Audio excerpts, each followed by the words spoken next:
নমস্কার বন্ধুরা, আজ বুধবারের সকালটায় রাধারানীর শ্রীচরণ দর্শন করে শুরু করুন।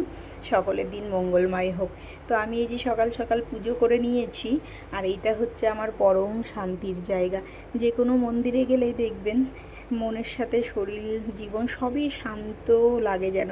তো যাই হোক, সকাল সকালে যে আমি বাজার করে নিয়ে চলে এসেছি, এত কিছু বাজার করেছি। এখন কিন্তু চিন্তায় পড়ে গেছি কি রান্না করব। সকালে থেকেই যেন একই চিন্তা লেগে থাকে, এখন কি রানবো, দুপুরে কি রানবো, রাতে কি রানবো। তো যাই হোক, আগে একটু পেট পুজো করে নিই, তারপরে সব। তো অনেক দিন ধরেই ভাবছিলাম একটু পান্তা ভাত খাবো। এই গরমে পান্তা ভাত কি না ভালো লাগে বলুন তো।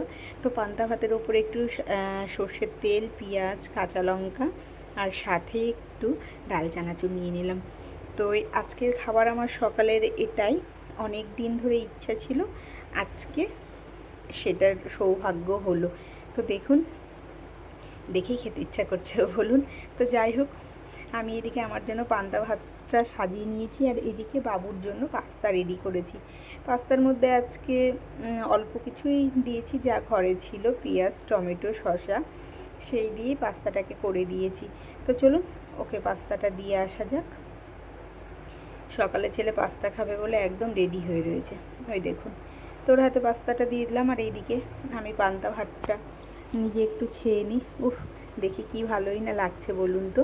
খেতেও কিন্তু ততটাই ভালো। তো আমাকে একজনা বলেছে পান্তা ভাতে একটু লেবু চিপে খাবে, তো আজকে লেবু দিইনি, কারণ ভাতটা অনেকটাই নরম নরম ছিল। তো দুপুরে রান্নার দিকে যাওয়া যাক। আজকে না আমার রান্নাতে যেন মনই নেই, মনটাই খারাপ হয়ে গেল। সারাদিন খেটে খুঁটে মোচার ঘন্টটা প্রায় রান্না হয়ে গেছে, লবণ চেক করতে গিয়ে দেখি প্রচুর তিতো। তো যাই হোক, সেটাকেই ফেলে দেবো না ভেবে বড়া ভাজতে গিয়েছি, এদিকে কি মন অন্যদিকে, বড়াটা এক সাইডে পুড়ে গেছে। তো মনটা আজকে না রান্না করতে গিয়ে প্রচুরভাবে খারাপ হয়ে গেছে। তো বাইরে গিয়েছিলাম, আর এইদিকেই দেখুন সারাদিন দুটো চারটে করে আম পড়তেই থাকে। ওই দেখুন গাছে একদম হলুদ হয়ে পেকে রয়েছে, সে চাতক পাখির মতন আমরাও তাকিয়ে আছি কখন এটা পড়বে। ছোট গাছ, কিন্তু সারাদিন টুপটাপ করে পড়তে থাকে, বেশ ভালোই লাগে। এদিকে এসে দেখি আমার তরকারিটা প্রায় হয়ে গেছে। তো আম গাছগুলো দেখলে পরে ছোটোবেলার স্মৃতি মনে পড়ে। আর সত্যি বলতে আমাদের ভারতবর্ষে কি নেই, শুধু সেটাই চিন্তা করি। যেমন প্রাকৃতিক দৃশ্য, সেই রকম মায়েদের হাতের রান্না, সব দিক দিয়ে যেন পরিপূর্ণ। আর ভারতের সংস্কৃতির কথা তো কোনো নেই। তো আমাদের ভারতবর্ষে এত কিছু আছে জানার, যে জানতে গেলে হয়তো গোটা জীবনটাই কম পড়বে। তো আমি নিজেকে খুব ভাগ্যবান মনে করি যে আমি ভারতবাসী। তো যাই হোক, এখানে আলু পটলটা নামানোর আগে একটু ঘিটা দিয়ে দিলাম।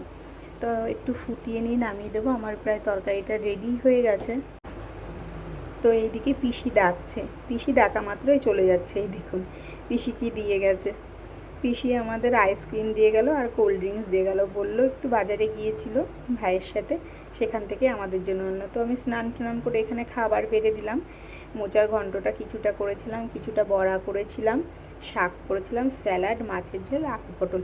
কিন্তু মোচাটাকে আমি পরে একটু চিনি টিনি দিয়ে বেশ তিতোর পরিমাণটা একটু কমে গেছিলো, আলু দিয়েছিলাম। তো বেশ ভালোই লাগছিলো খেতে। তো আমি ভাবলাম একটা আইসক্রিম খেয়ে নিই, পিসি যখন দিয়ে গেলো। তো আইসক্রিমটা খুব সুন্দর ছিল। আর এই যে সন্ধ্যার সময় দেখো চারিধারে পাতা পোড়াতে শুরু করেছে। তো কাকিমা এই যে বসে আছে, আর এই যে এখানে বসে আছে। কাকিমার একটু জ্বর জ্বর আছে গায়ে, তাই কাকিমা চাদরটা নিয়ে এসছে। তো ভিডিওগুলো কেমন লাগছে অবশ্যই জানাবেন কমেন্ট করে। ভিডিওটা আর বেশি বড় করব না, আজকের ভিডিওটা আমি এখানেই শেষ করব।